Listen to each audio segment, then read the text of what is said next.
November 1941, Wright Field, Dayton, Ohio. Lieutenant Colonel Benjamin Kelsey remained alone in his office long after dusk, preparing to make a telephone call that could potentially end his career. The decision he was about to take defied explicit orders from his superiors. No auxiliary fuel tanks for fighter planes. The directive was absolute.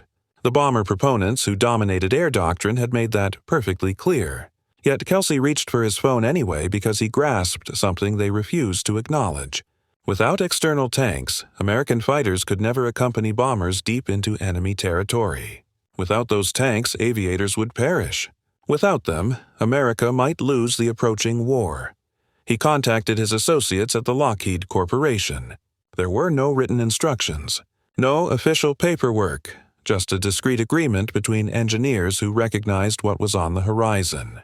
100 P-38 Lightning fighters would be covertly altered with fuel lines, hardpoints, and provisions for external tanks. If anyone within the Air Command discovered this unsanctioned modification, Kelsey would shoulder full responsibility. If his risk failed, his military career was finished.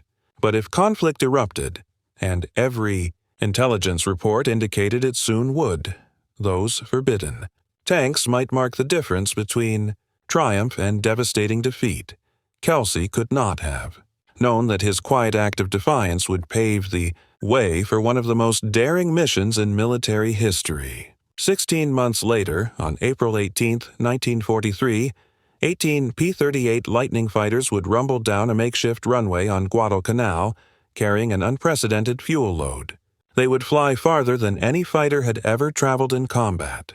They would navigate over 400 miles of open ocean at wave-top altitude using nothing but compass, airspeed, and wristwatch.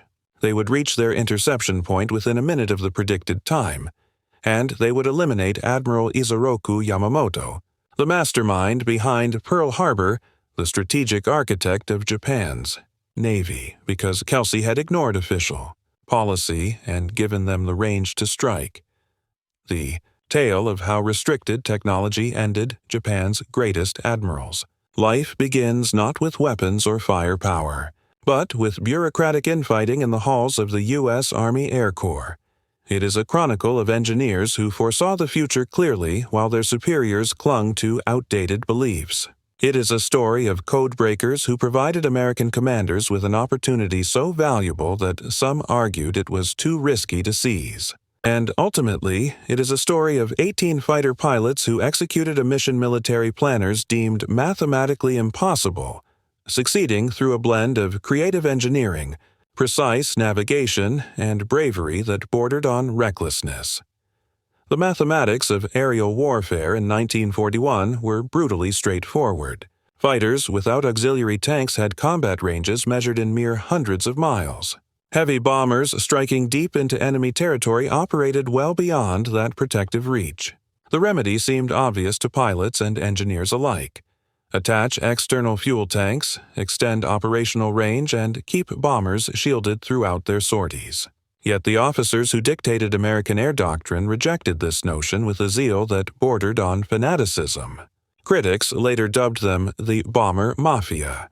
These men believed, with unwavering faith, that strategic bombing alone would win wars to come. Massive bombers flying in tight formations, bristling with defensive guns, would supposedly protect themselves. Enemy fighters, they insisted, could never breach that barrier of fire. Long-range escorts were unnecessary, even wasteful. Resources allocated to fighters, they argued, should instead fund more bombers. The concept was neat, mathematical, and entirely wrong. But doctrine becomes law when believers hold power. By 1941, the bomber faction dominated aircraft development within the Army Air Corps. Their authority extended to strict bans. Official policy forbade the development of drop tanks, prohibited fighter modification for external fuel, and halted any related research. The rule was rigid, unmistakable, and enforced by officers capable of ending any career that challenged their dogma. Benjamin Scoville Kelsey was born March 9, 1906, in Waterbury, Connecticut. From an early age, he was captivated by the emerging field of aviation. He studied at the Massachusetts Institute of Technology, earning a bachelor's degree in mechanical engineering in 1928, followed by a master's in aeronautics in 1932, during the formative years of flight engineering, when the discipline itself was scarcely a generation old. He entered the Army Air Corps on May 2, 1929, becoming both a skilled pilot and an insightful engineer who understood aircraft from propeller tip to tail fin. By 1934, he was assigned as a fighter projects officer at Wright Field, the heart of American military aviation research. For the next 11 years, he would wield remarkable influence over which fighters were designed, tested, and fielded. Kelsey reported directly to Colonel Oliver P. Eccles, Chief of Air Corps Materiel during World War II, a visionary administrator who foresaw that future wars would hinge on industrial output and technological superiority.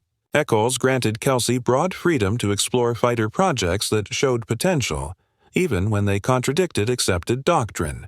When Kelsey required protection from the wrath of the bomber mafia, Eccles provided it. When rules needed to be stretched or quietly ignored, Eccles obliged. Years later, Kelsey would describe him as the man who won World War II, recognizing that his superior's support enabled the breakthroughs that shaped air combat. The Lockheed P-38. Lightning became Kelsey's signature project, the aircraft that defined his career. Conceived in response to a 1937 specification for a high-altitude interceptor, the P-38 featured an unconventional twin-boom design with a central nacelle housing the cockpit and armament. Two Allison V-1710 engines supplied power and redundancy. If one failed, the pilot could return home on the other. This dependability proved vital across the vast Pacific expanses. Its weaponry was concentrated in the nose, one 20mm cannon and four 50-caliber machine guns, all firing straight ahead instead of converging from the wings. This design granted P-38 pilots remarkable accuracy at extended distances. The prototype XP-38 first flew on January 27, 1939, with Kelsey himself at the controls, departing from Marchfield in California. 2 weeks later, on February 11th, Kelsey piloted the aircraft on a transcontinental speed run, intended to demonstrate its capabilities to skeptical Army brass.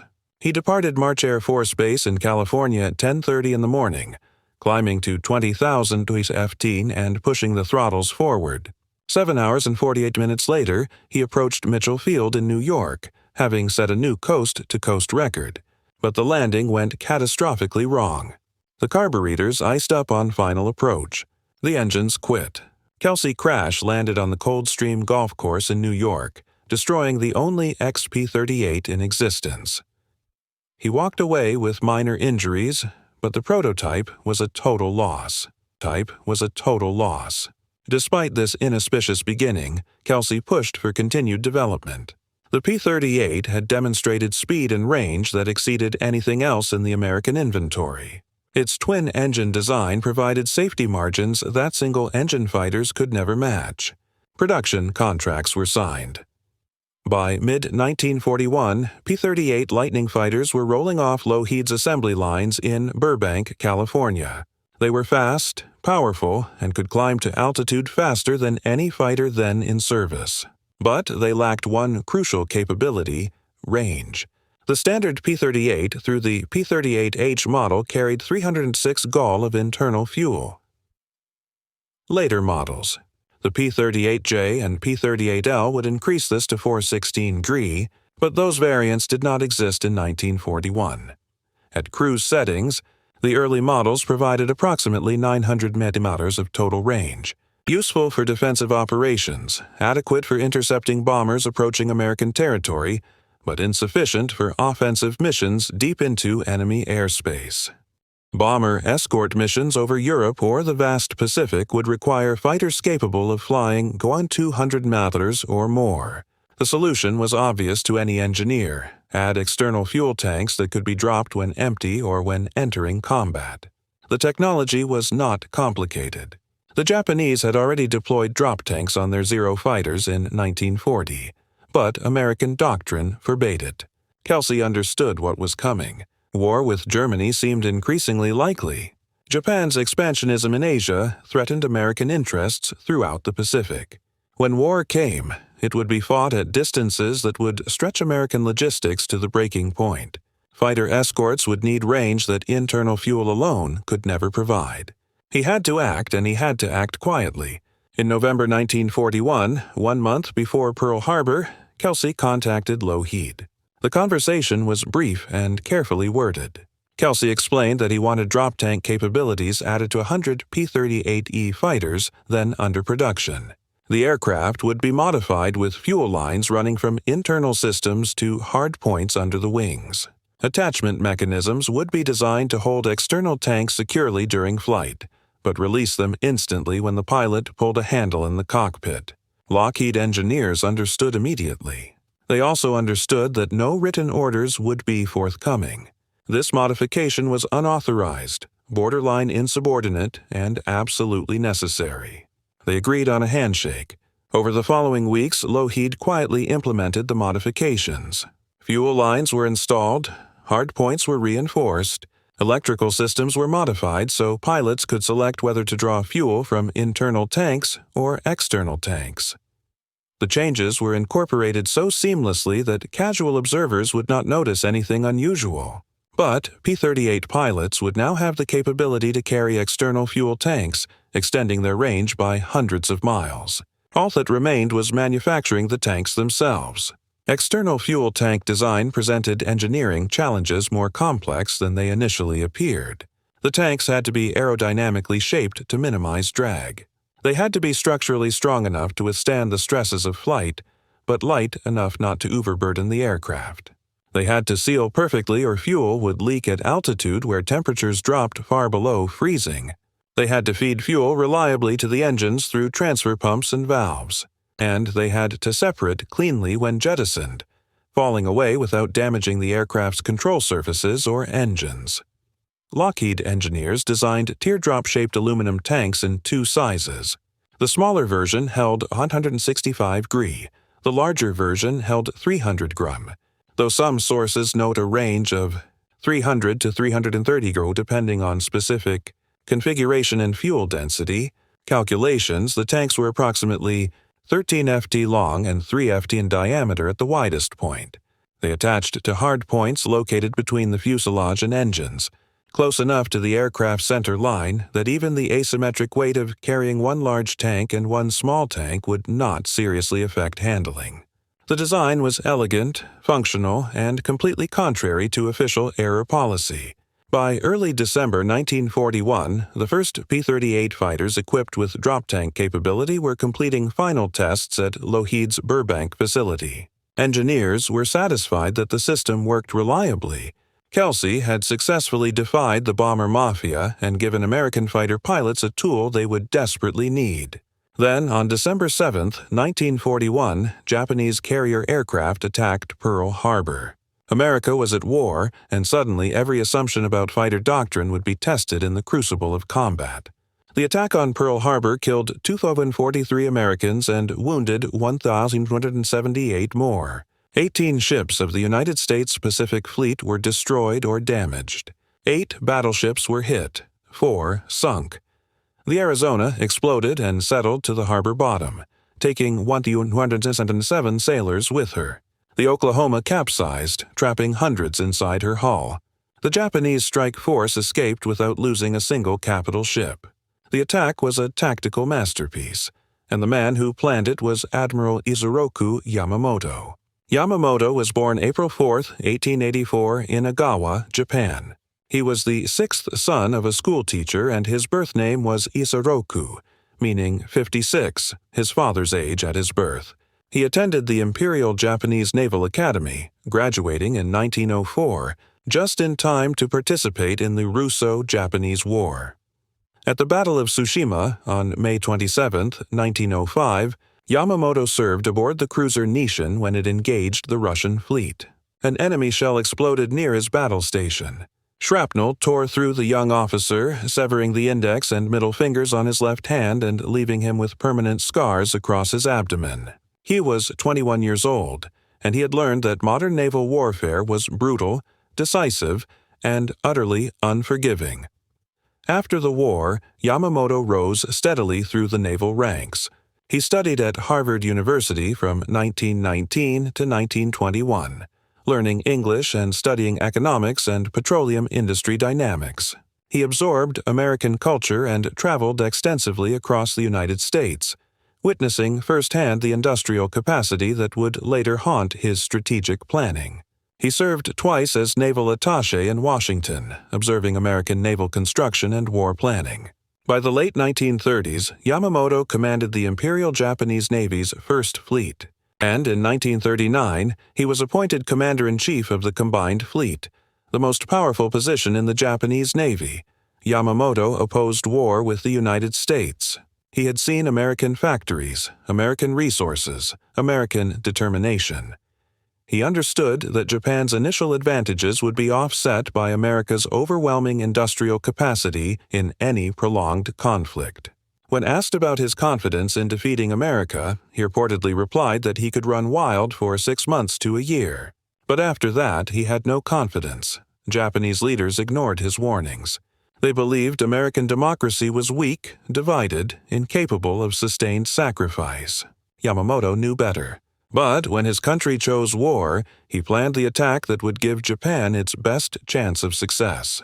The Pearl Harbor strike was designed to American naval power in the Pacific, giving Japan time to seize resourceric territories throughout Southeast Asia before America could respond.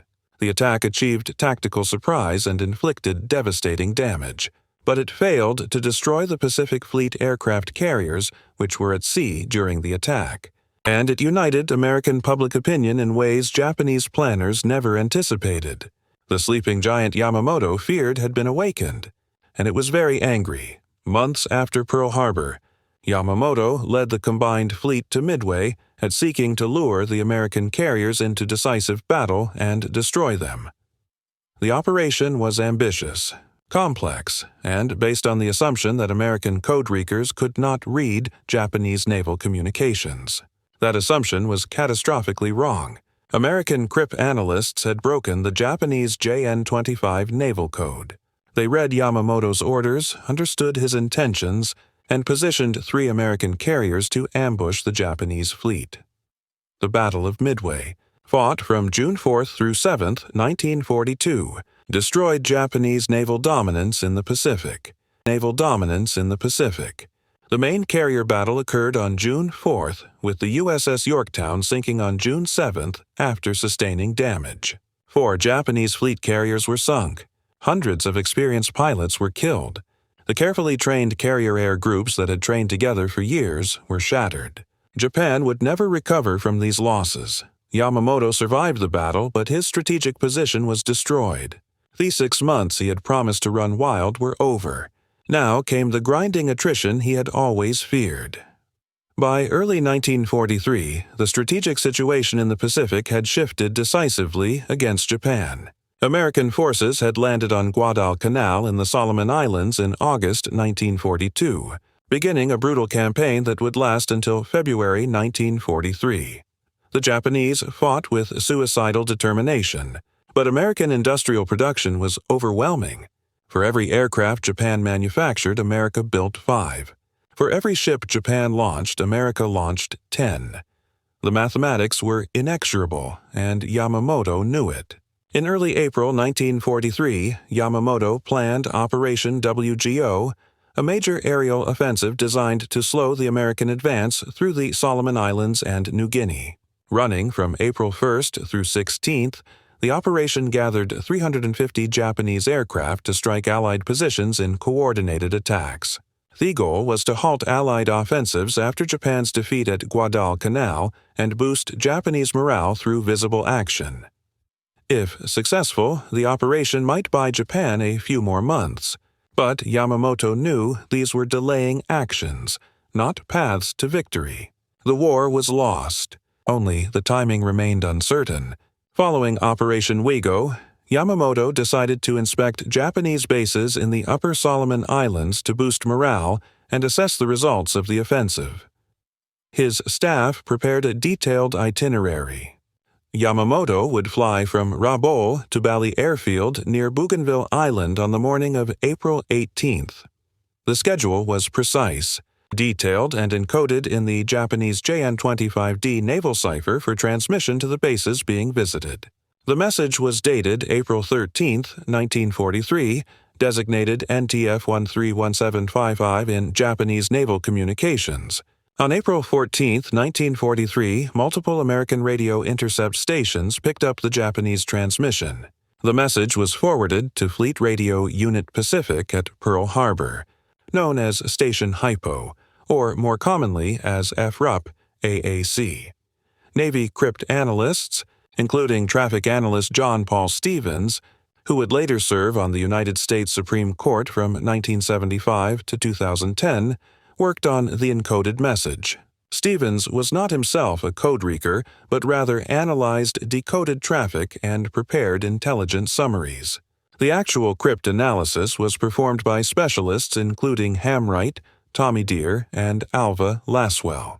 Within hours, they had decrypted Yamamoto's complete travel itinerary: arrival time at bow, departure time, aircraft type, number of escort fighters, every detail an ambush would require. The intelligence was forwarded to Admiral Chester Nimitz, Commander-in-Chief of the Pacific Fleet. Nimitz immediately recognized the opportunity. Yamamoto was the architect of Pearl Harbor, the strategic genius behind Japan's early victories, the most capable admiral in the Japanese Navy.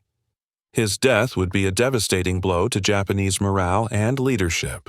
But exploiting the intelligence presented risks. If Japan realized their codes were broken, they would change their cipher systems, and America would lose its greatest intelligence advantage in the Pacific. The decision would have to come from the highest levels.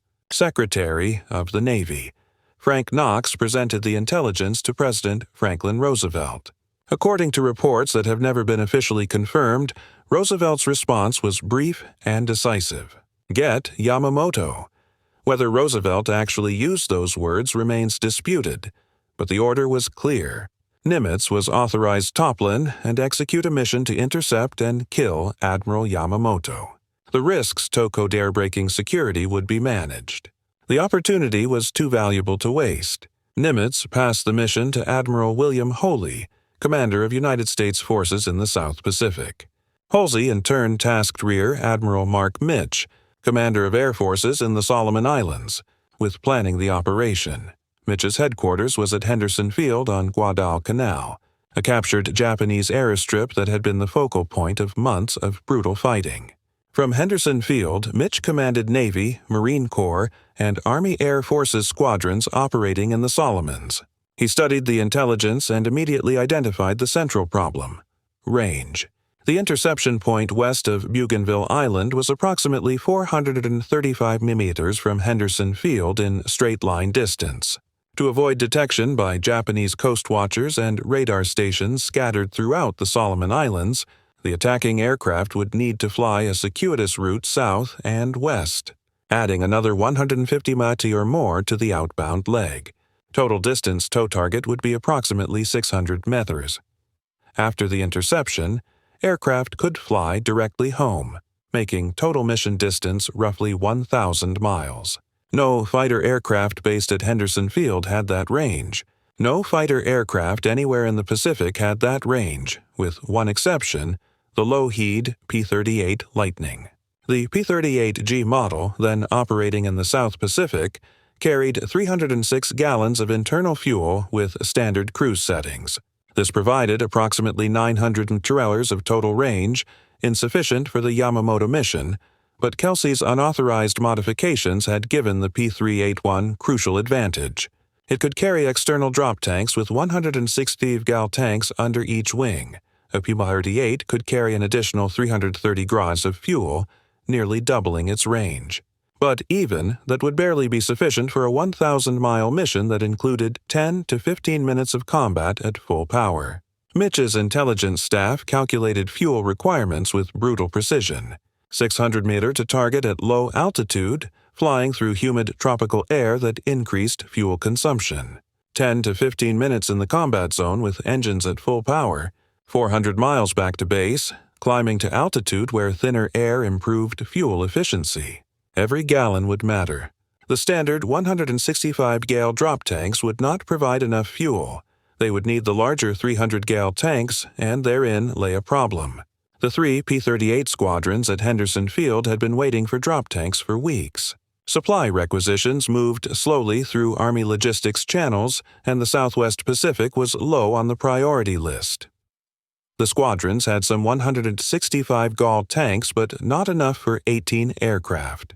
The larger 300-gallon tanks were not available at Guadalcanal at all. If this mission was going to happen, those tanks would need to be found and delivered immediately. Mitcher pulled strings that only an admiral could pull. That night, cargo aircraft departed Port Moresby, New Guinea, carrying a precious cargo, 20 large drop tanks, each holding 300 gallons. The flight crossed hundreds of miles of ocean in darkness, navigating by instruments to reach Henderson Field before sunrise. Ground crews waited on the runway. When the cargo planes landed, crews immediately began installing the large tanks. One 300-gallon tank and one 165-gallon tank on each P-38. The asymmetric configuration placed approximately 1,000 lb more weight on one side of each aircraft, but the attachment points were close enough to center line that pilots could manage the imbalance. By dawn, 18 P-38 Lightnings were configured for the longest fighter mission yet attempted in the Pacific War. Major John Mitchell, commander of the 339th Fighter Squadron, was selected to lead the mission. Mitchell was 32 years old from Enid, Mississippi, and already an ace with 5 confirmed kills. He was known for exceptional navigation skills and unflappable calm under pressure. For this mission, he would need both qualities in abundance. Mitch's briefing was blunt. Mitchell would lead 18 P-38s on a 600-mile over-water flight, navigating by dead reckoning. There would be no radio communication after takeoff. Radio silence was essential to avoid alerting Japanese radar operators. Mitchell would navigate using compass headings, airspeed calculations, and time intervals. After 2 hours of flight at sea-skimming altitude, he would reach the interception point exactly 10 minutes before Yamamoto's scheduled arrival at Balale. The margin for error was measured in seconds. If they arrived too early, Japanese radar could pick them up. If they arrived late, Yamamoto would already be on the ground, surrounded by hundreds of soldiers and over 700 fighters stationed at Kahili Airfield on Bougainville. Mitchell requested a single alteration to his aircraft: a Navy compass. The standard Army versions fitted to P-38s were suitable for routine navigation, but this mission required flawless accuracy. Marine Corps Lieutenant Colonel Luther Moore provided a naval compass that offered greater precision and reliability. Ground crews installed it the night before departure. Every minor improvement counted. The mission plan divided the 18 P-38s into 2 elements. 4 would form the strike flight responsible for engaging Yamamoto's bombers. Mitchell would command the other 14 as top cover, protecting against enemy Zero fighters and maintaining height advantage in case more launched from Kahili. The strike group would be led by Captain Thomas Lanphier, Jr., a 24-year-old from Detroit with several confirmed victories. His wingman would be First Lieutenant Rex Barber. The other 2 pilots in the strike team were First Lieutenant Besby Holmes and First Lieutenant Raymond Hine. Intelligence reports stated that Yamamoto would be flying in a Mitsubishi G4M bomber, code-named Betty by U.S. forces. The Betty was a twin-engine medium bomber often repurposed for transport. It had impressive range and speed, but was notoriously fragile. To save weight and extend endurance, the Japanese had sacrificed armor and self-sealing fuel tanks, earning the aircraft the American nickname Flying Zippo for how easily it caught fire. That weakness would soon prove decisive. 6 Mitsubishi A6M0 fighters from the 204th Kokutai would serve as escort. The Zero was fast, agile, and lethal in low-altitude dogfights. However, Zeros based on Bougainville typically lacked radios to conserve weight, making coordinated defense nearly impossible. On the night of April 17th, Mitchell assembled the 18 pilots chosen for the mission. He unfolded maps across a table in the operations hut. A cramped, hot, smoky room crowded with Navy and Marine officers responsible for the Solomons' airspace. Using his finger, Mitchell traced the route. 5 segments, each precisely calculated. They would fly southwest from Guadalcanal for 85 miles, then northwest for 160, west for 135, north-northeast for 75, and finally northwest toward the interception zone, roughly 600 miles total. The flight would hug the ocean surface at just 50 feet to stay below radar. Navigation checkpoints were limited to the occasional glimpse of islands on the horizon.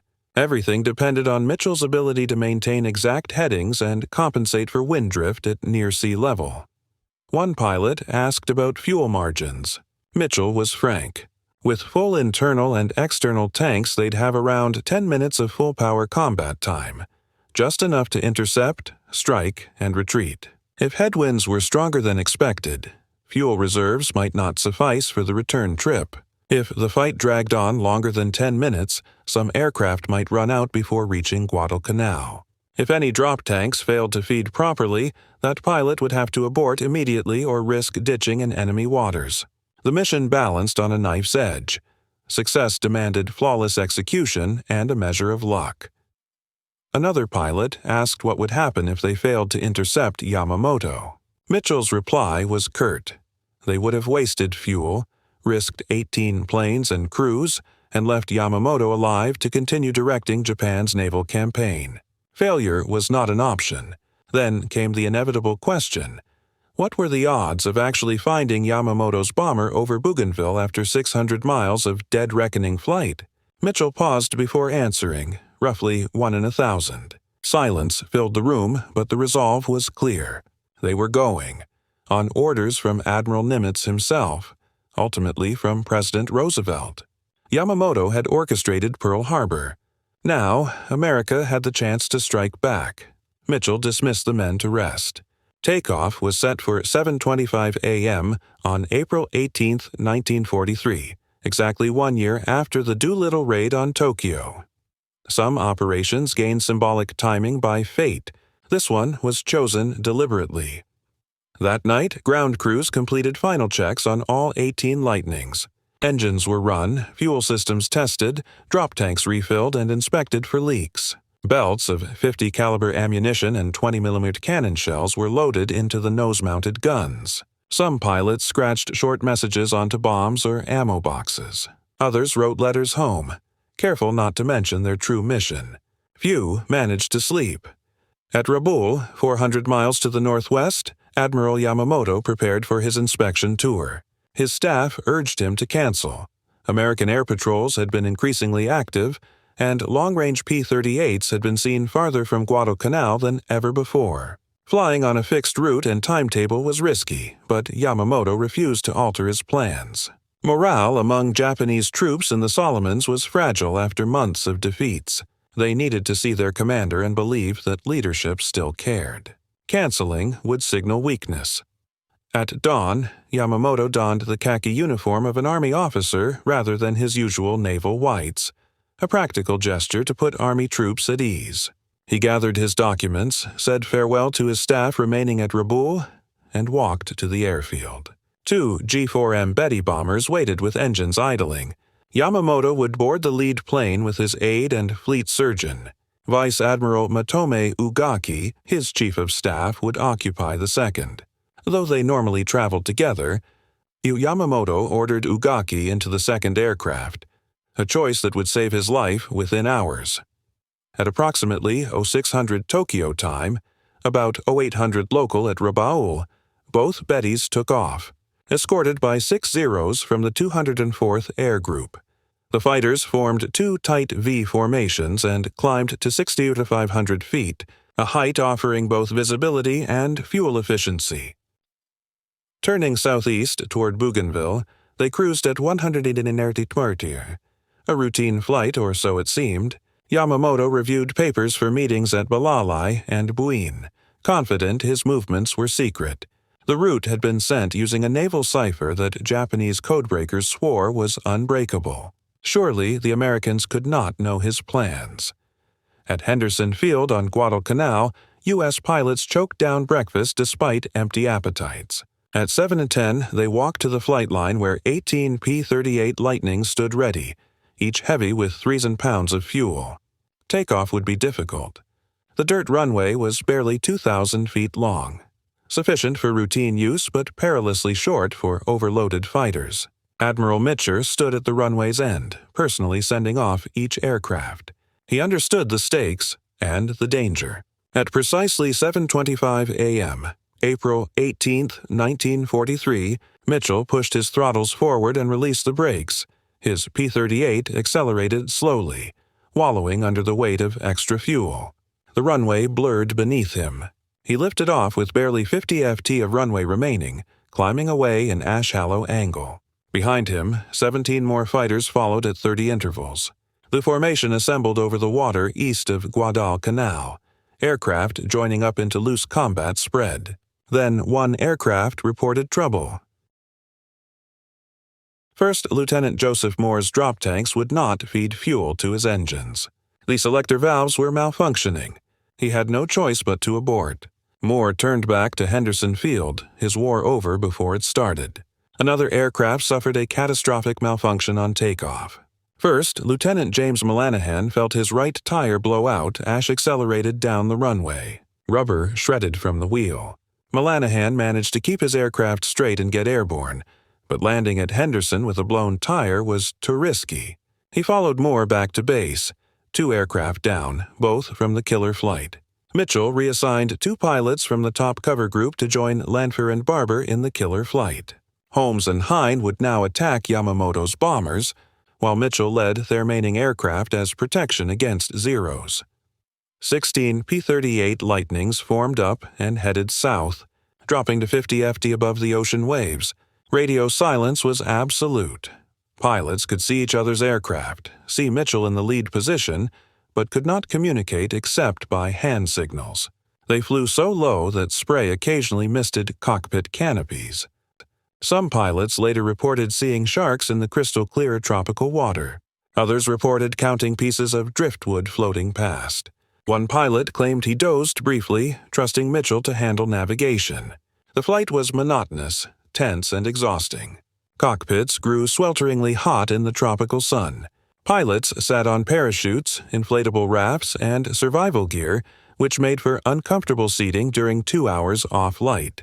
Mitchell navigated by reference to his compass, airspeed indicator, and watch.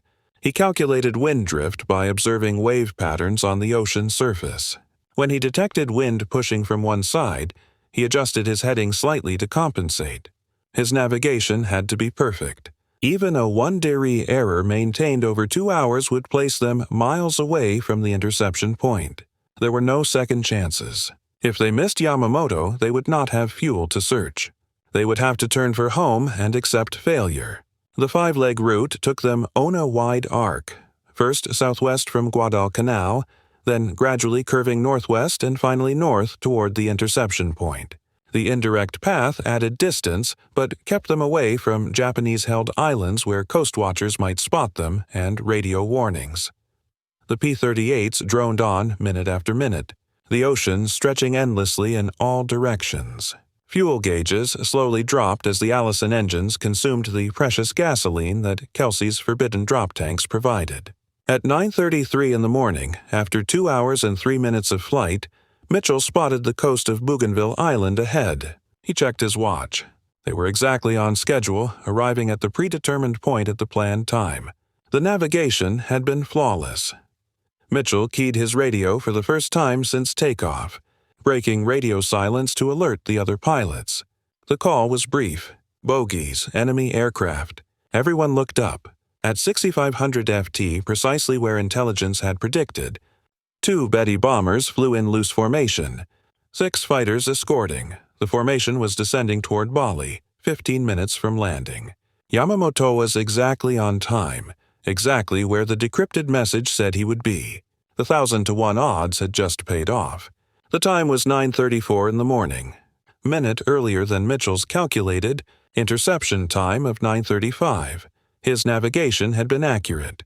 To within 60 seconds over a 600-mile flight, Mitchell's P-38s released their drop tanks. 3,000 lbs of weight fell away from each fighter. Aluminum tanks tumbled toward the ocean, splashing down in trails of white spray. Pilots pushed throttles forward. The Allison engines roared to full power. Turbochargers spooled up. The P-38s accelerated and climbed, clawing for altitude and speed advantage. The four-aircraft killer flight led by Lanphier and Barber separated from the formation, diving toward the Betty. Bombers, Mitchell led the remaining aircraft to 18,000 FT positioning to intercept any Zeros that scrambled from Kahili Airfield. In the lead, Betty, someone spotted the P-38s climbing from sea level. The distinctive twin-boom design was unmistakable. American fighters where no American fighters should be. The Betty pilot threw his aircraft into a hard diving turn toward the jungle canopy, attempting to reach the protection of trees where fighters could not follow. The second Betty followed, both bombers no diving at full power toward the green hell below.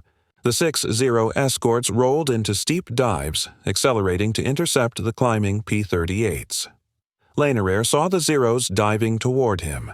He made an instant decision. Rather than continue toward the bombers, he pulled into a steep climbing turn, meeting the Zeros head-on. His guns erupted tracers slashing through the formation. The Zeros scattered, their coordinated attack disrupted. Lanphier had sacrificed his chance to attack the bombers to protect his flight. Now, only Barbara remained in position to intercept the fleeing Betty carrying Yamamoto. Barbara pressed his attack. He was behind and below the lead Betty, which was now barely 50 ft above the jungle, engines screaming at full power. Barber closed the distance. The range decreased to 200 WWII, then 100. He was flying borrowed P-38 Miss Virginia from Lieutenant Robert Patti. He thumbed the firing button. 4 50 caliber machine guns and one 20mm cannon fired simultaneously. Traces converged on the Betty's right engine. Metal fragments tore away from the cowling. The engine erupted in flames, streaming black smoke. Barber walked his fire across the fuselage toward the left engine. More hits. The left engine began trailing white smoke, coolant or fuel vaporizing from ruptured lines. The Betty rolled violently left. Barber nearly collided with the stricken bomber, pulling up hard to avoid impact. He looked back. The Betty was going down, trailing smoke from both engines, nose dropping. It hit the jungle canopy and disappeared in an explosion of torn vegetation and flame. Barber had no time to celebrate. Zeros were everywhere. He turned hard, defensive, trying to shake two fighters on his tail. His P-38 shuddered as bullets struck home. Metal debris tore away from his wings and fuselage. Warning lights flashed in the cockpit. Barber fought his crippled aircraft away from the combat zone, heading south toward Guadalcanal, wondering if his damaged P-38 would make the 400-mile flight home. Behind him, Holmes and Hine had finally released their stuck drop tanks. They spotted the second Betty carrying Admiral Ugaki attempting towscape at wavetop altitude off the coast. Holmes attacked first, firing into the Betty's right engine. The engine began smoking, but Holmes's closure speed carried him past the bomber before he could deliver a killing blow. Hine followed, firing a long burst. Then Barber, despite his damaged aircraft, circled back for one more attack. More hits. The Betty's pilot lost control. The aircraft struck the water at full speed near Moore Point, disintegrating in a massive splash of white foam and debris. Oogie, strapped in his seat, felt water rushing into the fuselage. Everything went black. When he regained consciousness, he was floating in the ocean, held up by his life vest, one of only 3 survivors from the second Betty. Everyone on Yamamoto's Betty was dead. Above the engagement, Mitchell's top cover fought a swirling dogfight with Zero fighters scrambling from Kahili. No American P-38s were shot down in this phase of the fight, though several suffered damage. Mitchell saw a column of black smoke rising from the jungle west of Buin. That would be the lead Betty, the one carrying Yamamoto. Mission accomplished. Mitchell ordered his formation to disengage and head home. Fuel was already critical. They'd been in the combat zone for 11 minutes, 1 minute longer than planned. Every additional second burned fuel they might need to reach Henderson Field. The P-38s turned south, climbing to altitude where thinner air improved fuel efficiency. Several pilots reported fuel gauges showing levels far lower than comfortable. Barber's damaged aircraft was leaking fuel from ruptured tanks, leaving a thin vapor trail across the sky. He calculated whether he had enough fuel to reach home. The math was not encouraging, but turning back meant capture or death. He kept flying south, nursing his damaged engines, watching the fuel gauges drop toward empty. One P-38 never made it home. First, Lieutenant Raymond Hine disappeared during the engagement, though nobody saw him go down. Japanese records show no zero losses that day, so Hine was probably not shot down in aerial combat. More likely, his aircraft was damaged, perhaps by debris from the Betty he attacked or by ground fire, and headaged in the ocean or crashed in the jungle. Searches continued until May 28, 1943, but his body was never recovered. He was declared dead on April 19, 1944, exactly 1 year and 1 day after the mission. His remains were eventually declared unrecoverable. The remaining 15 P-38s struggled south across open ocean. Pilots watched fuel gauges with growing anxiety. One by one, drop tanks ran dry and were jettisoned. Then, internal tanks began running low. Several pilots calculated they would run out of fuel before reaching Guadalcanal. They tightened their formation, reasoning that if they had to ditch in the ocean, they would do so together where they could assist each other's survival. Search aircraft would have a better chance of finding a group of pilots than individuals scattered across hundreds of square miles. But they made it. One Bayonne, P-38s landed at Henderson Field with fuel tanks nearly dry. Barber's aircraft was so heavily damaged that mechanics counted exactly 104 bullet holes in the fuselage and wings. The aircraft also had a prominent dent in the underside from debris and a damaged intercooler. It was a miracle he'd flown 400 meters in that condition. Ground crews and intelligence officers immediately debriefed the pilots. Mitchell reported seeing the column of smoke from the jungle west of Buan. Barber reported shooting down a Betty in that location. Lanier reported engaging Zeros and possibly hitting one Betty, though he was not certain. The confusion of combat made precise accounting difficult, but everyone agreed that at least one Betty had been destroyed, probably both. The question everyone wanted answered was simple. Was Yamamoto on one of those aircraft? They would not know for certain until Japanese recovery teams reached the crash sites. That would take time. The crash sites were in rugged jungle accessible only by foot. Meanwhile, Mitchell's mission had to remain secret. If the Japanese suspected their codes were broken, they would change their cipher systems and America would lose its intelligence advantage. Hawley and Mitchell immediately began planning additional long-range P-38 missions to other targets in the Solomon Islands.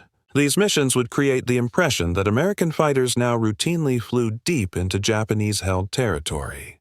The Yamamoto kill would appear to be one lucky strike among many routine operations rather than a carefully planned assassination enabled by broken codes. Japanese recovery teams reached Yamamoto's crash site on April 19th, the day after the shootout. They found the Betty's wreckage scattered across a hillside in dense jungle. Yamamoto's body was discovered still strapped in his seat, which had been thrown clear of the aircraft during impact. His white-gloved hand still gripped his katana sword. 2 bullet wounds had killed him instantly. One round had entered his left jaw and exited through his right eye. Another had struck his left shoulder. The wounds were consistent with being attacked from behind and below, exactly what Barbara had described. The forensic evidence supported Barbara's claim that he had shot down the Betty carrying Yamamoto. The autopsy performed by Japanese medical officers confirmed that both wounds were from .50 caliber bullets matching the armament of the P-38 Lightning. The head wound had killed Yamamoto before the aircraft crashed. He had died in his seat at the moment of the attack, never knowing what hit him. His body showed no other injuries from the crash itself, indicating he was already dead when the Betty slammed into the jungle. Japan initially kept Yamamoto's death secret. The official announcement was delayed until May 21, 1943, more than a month after the shootdown. When the news was finally released, the Japanese public was devastated. Yamamoto was a national hero, the architect of early victories, the naval genius who'd humiliated the Americans at Pearl Harbor. His death was announced as having occurred during combat operations, with no mention of the circumstances. The truth that he had been ambushed because of broken codes remained hidden. Japanese military leaders suspected something was wrong with their communication security, but they never definitively determined that the JN-25 code had been compromised. In America, the military kept Operation Vengeance highly classified. The pilots who flew the mission were ordered not to discuss it publicly, but secrecy proved impossible to maintain. In late May 1943, Time magazine published a brief article that hinted at the mission, though without full details. Then, in October 1943, Time published a detailed article about the mission, including specifics about the interception and naming Captain Thomas Lanier as the pilot who shot down Yamamoto. The leak infuriated Navy intelligence officers who understood how much damage had been done to codebreaking security. An investigation was launched to determine who had leaked classified information to the press. The source was never definitively identified, though Lanier himself was suspected of talking to reporters. The publicity had consequences. Major John Mitchell had been nominated for the Medal of Honor for his brilliant navigation and leadership during the mission. After the Time magazine article compromised operational security, Mitchell's nomination was downgraded to the Navy Cross. Still an exceptional honor, but not the nation's highest award. All the pilots who flew the mission eventually received Navy Crosses, recognizing their courage and achievement. But Mitchell's navigation, which made the entire operation possible, should have earned the Medal of Honor. The leak cost him that recognition. The controversy over who actually shot down Yamamoto persisted for decades. Lanier claimed credit, describing how he had climbed into the Zeros, then dove down to attack Yamamoto's Betty from above. His account made for dramatic storytelling. He pursued a political career after the war and frequently recounted his version of events in speeches and interviews. Barber maintained that Lanier had never been in position to attack Yamamoto's Betty, that Barbara alone had pursued the lead Betty into the jungle and destroyed it. Other pilots who witnessed the engagement supported Barbara's account.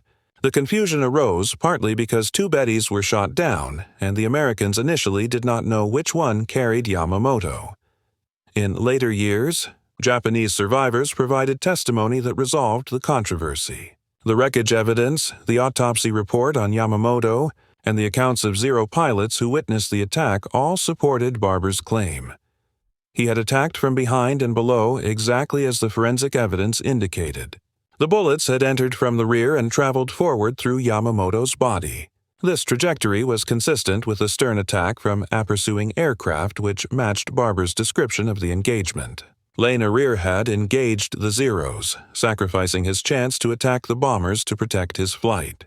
Both pilots had performed their duties courageously, but historical evidence now conclusively shows that Rex Barber fired the rounds that killed Admiral Yamamoto. In 1991, an official Air Force review attempted to resolve the controversy by crediting both Lanphier and Barber with half a kill each.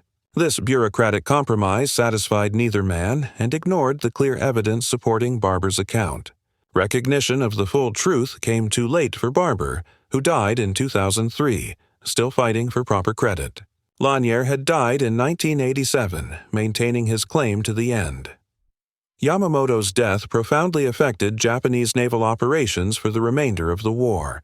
He was replaced as Commander-in-Chief of the Combined Fleet by Admiral Minichi Koga, a competent Butun-inspired officer who lacked Yamamoto's strategic vision and aggressive instincts. Japanese naval operations after April 1943 became increasingly defensive and reactive. The initiative in the Pacific War had passed permanently to the United States. Japan would win no more major battles. The long retreat toward the home islands had begun. The larger strategic impact of Operation Vengeance extended beyond Yamamoto's death. American code rears had demonstrated that Japanese naval communications were compromised, though Japan never fully acknowledged this reality. Japanese reluctance to completely overhaul their cipher systems gave American intelligence continued access to operational planning throughout the war.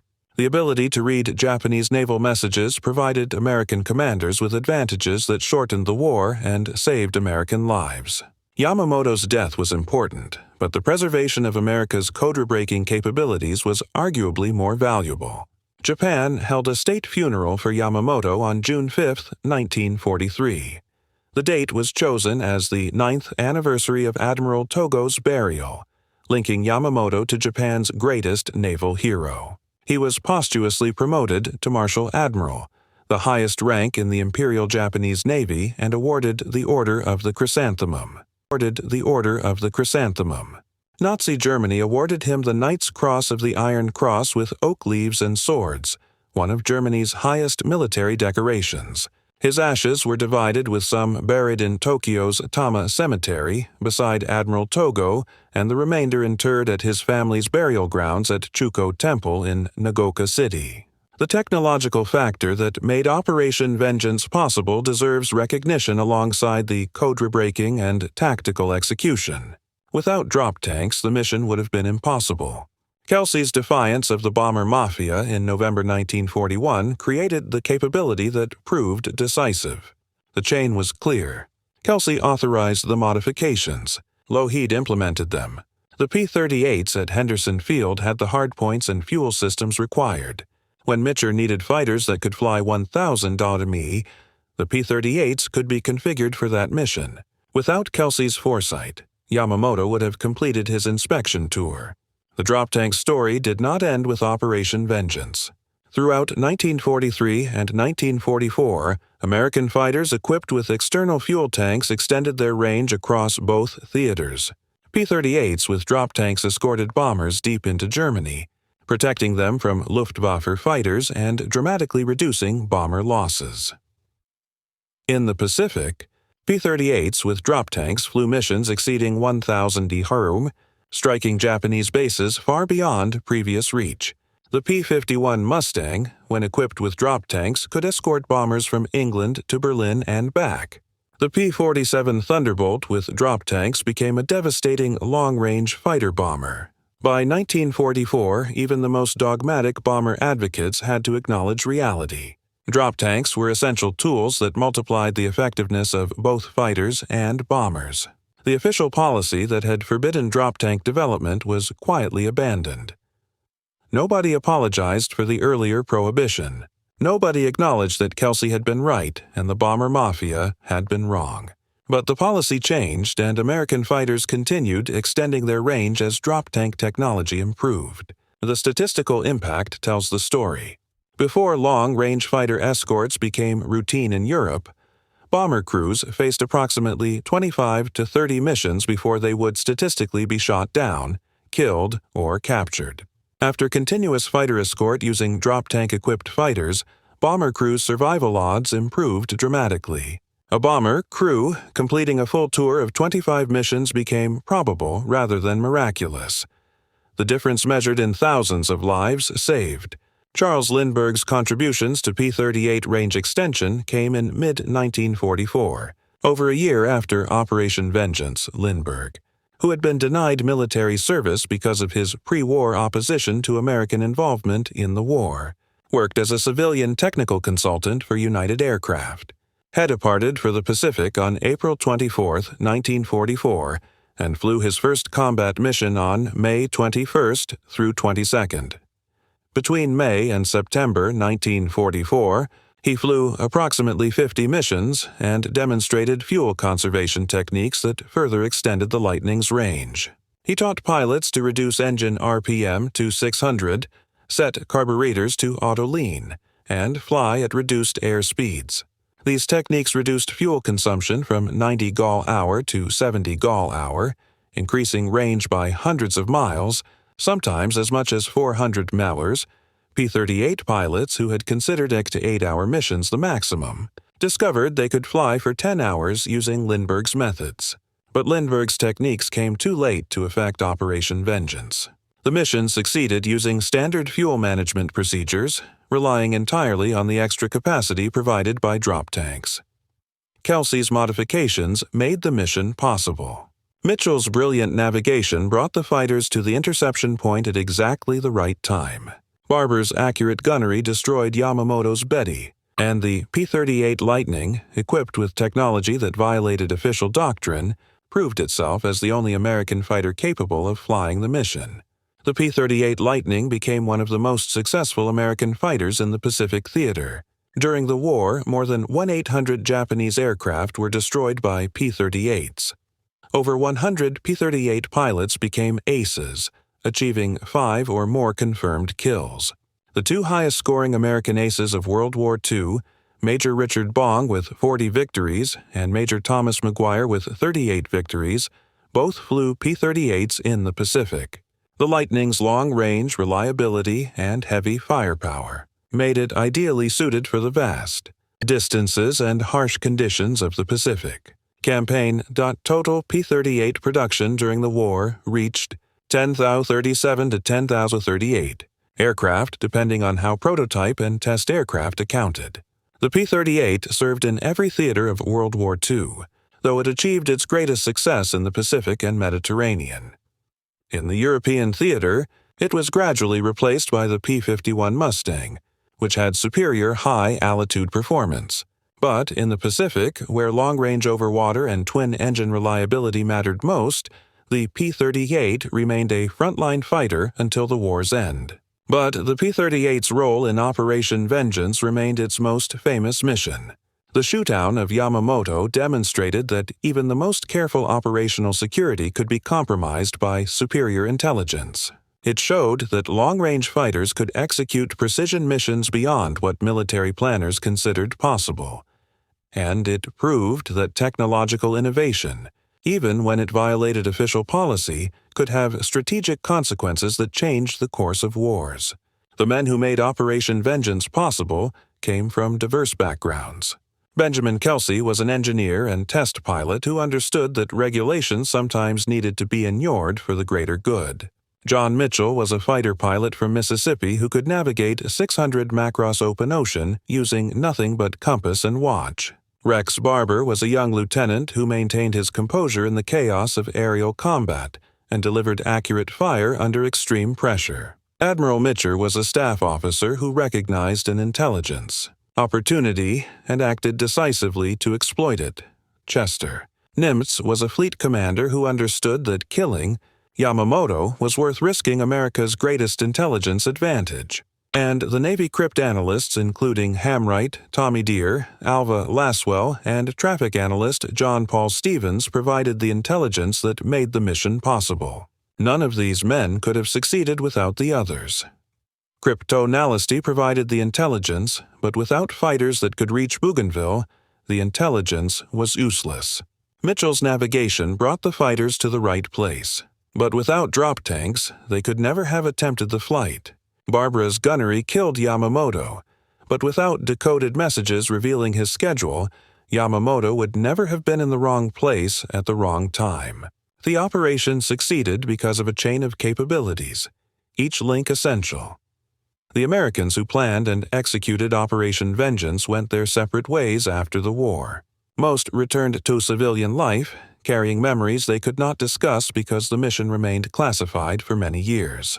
John Mitchell retired from the Air Force as a colonel and lived until 1995. Rex Barber became a civil engineer and spent decades fighting for recognition that he had shot down Yamamoto's Betty. He died in 2003. Thomas Lanier pursued a political career and continued claiming credit for killing Yamamoto. Until his death in 1987, Admiral Mark Mitchell continued commanding carrier forces throughout the Pacific War, earning a reputation as one of the Navy's most aggressive and effective admirals.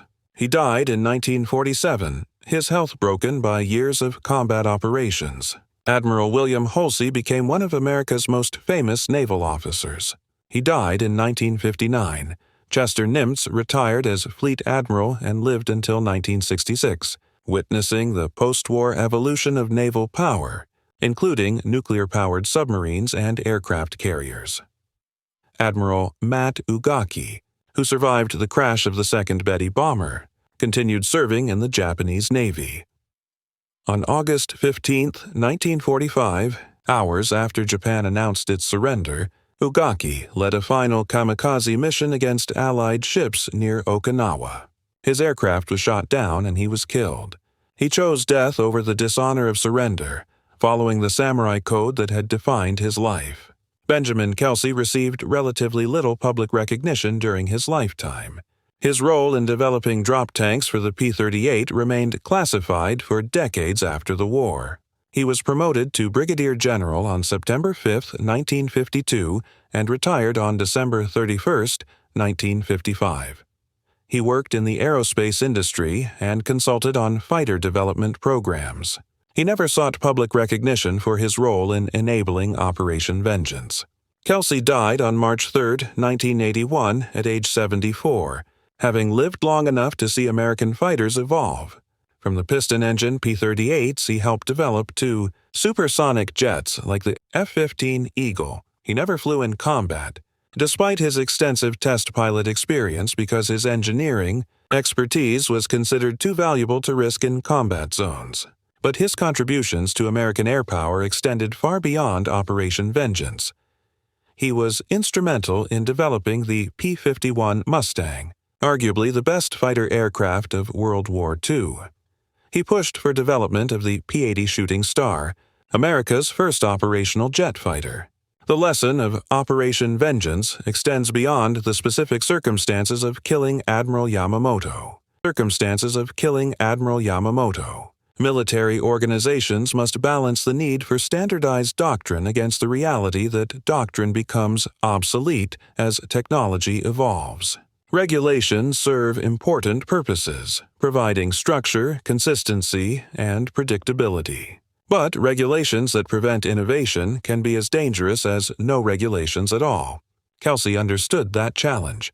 He knew the bomber mafia's prohibition on drop tanks was wrong. He knew that fighters would need long range in the coming war. He could have followed orders and avoided risk to his career. Instead, he authorized modifications without written orders and accepted personal responsibility if his gamble failed. That decision created the capability that killed Yamamoto and saved thousands of lives over the following years. The ironies are numerous. Yamamoto opposed war with America because he understood American industrial capacity would overwhelm Japan in any prolonged conflict. He was killed by American technology that demonstrated exactly the kind of innovation he feared. He died because Japanese cipher systems were not as secure as Japanese cryptographers believed. And he died precisely on schedule because his own punctuality made him vulnerable to ambush. The Americans who planned and executed Operation Vengeance risked their codebreaking capabilities, their most valuable intelligence asset, for the chance to kill one man. That gamble could have backfired catastrophically if Japan had recognized their codes were compromised. The Japanese never made that connection, but the risk was real. Whether the gamble was worth it remains debatable. Yamamoto's replacement was less capable, but Japan's strategic situation in April 1943 was already desperate. Perhaps the greatest irony is that Yamamoto's death had more symbolic than strategic impact. Japanese morale suffered when their greatest naval hero was killed. American morale received a boost from revenge for Pearl Harbor. But the Pacific War's outcome was determined by industrial production, not individual leaders. America was building aircraft carriers faster than Japan could sink them.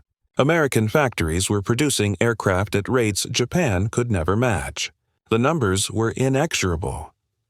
Yamamoto understood this reality better than most Japanese leaders. His death removed a voice of realism from Japanese strategic planning, but it did not change the fundamental mathematics of the war. External fuel tanks remain essential equipment for military aircraft 80 years later.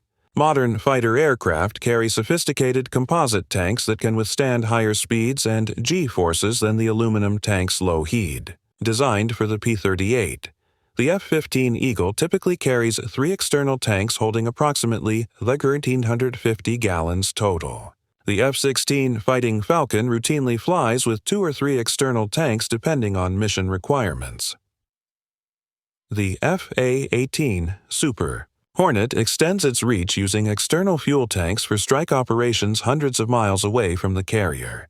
Every modern fighter relies on drop tanks for long-range missions. Even stealth jets make compromises to integrate external tanks. The F-35 Lightning II can attach external tanks when operating in permissive areas where stealth matters less than range. This adaptability enables the aircraft to carry out extended strike missions when required, accepting temporarily reduced stealth for greater operational distance, a modern composite. Drop tank costs roughly $20,000 to $50,000. An aerial refueling sortie costs several $100,000. For missions within drop tank range, external tanks are significantly more economical than tanker support. This cost advantage ensures that drop tanks will remain vital even as aerial refueling grows more advanced. The story of Operation Vengeance ultimately underscores the importance of innovation in military capability. Benjamin Kelsey recognized what had to be done and had the resolve to do it despite bureaucratic resistance. Oliver P. Eccles offered the institutional backing that let innovation move forward. Lockheed engineers designed and produced the hardware. Navy cryptanalysts provided the intelligence. Admiral Mitchell saw the opportunity. John Mitchell navigated flawlessly. Rex Barber carried out the attack with precision and bravery. Every contribution was vital, each requiring unique skills and distinct roles. The mission triumphed because all these elements aligned at the right time. Remove even one piece, and it would have failed. This is the key lesson for anyone studying how organizations accomplish demanding goals. Innovation depends on individuals willing to challenge accepted doctrine when it proves flawed. Kelsey could have obeyed orders and shielded his career from risk. Instead, he defied the bomber faction because he knew their beliefs would cost lives. His readiness to take that risk created capabilities that saved thousands. Innovation also needs organizational systems that protect forward thinkers from bureaucratic backlash. Eccles could have enforced the restrictions. Instead, he safeguarded Kelsey and allowed progress. Without that support, Kelsey's initiative would have been buried. Innovation further demands skilled engineers who can transform ideas into functioning hardware. Lockheed's engineers designed efficient drop tanks in weeks, and factory workers built them within months. Executional excellence was just as essential as creative vision. Innovation also requires commanders ready to employ new tools imaginatively. Mitchell could have refused the mission as too dangerous. He could have insisted that 1,000-mile fighter operations were impossible. Yet they accepted the risk and executed flawlessly. Technology creates potential, but people must choose to realize it. Benjamin Kelsey passed away in 1981 with relatively limited public acknowledgement. His obituary mentioned his role in fighter development but did not highlight how his defiance shaped decisive capabilities. The general public, to the extent it recognizes Operation Vengeance, remembers the pilots who carried out the mission, but not the engineer who made it possible. This anonymity mirrors a broader pattern in military history. Combatants become heroes. Pilots who down enemies become aces, while engineers who design the machinery remain unnoticed. Their achievements are quieter and harder to measure, but without them, armed forces cannot operate effectively. Operation Vengeance succeeded because of collective effort at every level. Engineers built the technology, cryptanalysts uncovered intelligence, planners coordinated logistics, and pilots executed the plan. Each part was vital yet incomplete on its own. True success required all of them working together. 80 years later, militaries still rely on people like Benjamin Kelsey. They need officers who grasp technology deeply enough to recognize when regulations obstruct innovation. They need engineers who can convert concepts into hardware rapidly. They need leaders who can apply new capabilities creatively. And they require institutions flexible enough to allow progress while preserving necessary discipline. The balance is fragile and never perfect. Organizations that permit too much deviation lose unity. Those that enforce doctrine too strictly become outdated. Striking the right equilibrium is one of the enduring challenges of military leadership. Kelsey and Eccles achieved that balance in 1941, and their judgment was vindicated in 1943 when P-38 Lightnings, equipped with prohibited drop tanks, flew 1,000 miles to eliminate Admiral Yamamoto. That mission remains a tribute to the power of innovation and the courage of individuals who oppose flawed policies when lives are at stake. The forbidden fuel tanks that enabled Operation Vengeance symbolize something greater than one daring mission. They embody the idea that progress must never be stifled by bureaucratic rigidity. They represent the value of individuals who grasp technology and take risks to deliver future capability. And they remind us that wars are won not only by those who fight, but also by the engineers who design the tools that make victory achievable. Ultimately, this is the story of how one engineer's unauthorized phone call in November 1941 altered the course of the Pacific War. Kelsey approved modifications that defied official policy. 16 months later, those changes allowed 18 P-38 Lightnings to fly 1,000 miles and strike down the architect of Pearl Harbor. The chain of events stretched from quiet defiance to dramatic battlefield success, showing that military effectiveness is built not merely through heroics, but through the cumulative efforts of people at every level who see what must be done and find a way to do it. Operation Vengeance demonstrates that sometimes the most consequential battles are fought not with weapons, but with ingenuity and the courage to challenge convention when lives depend on it.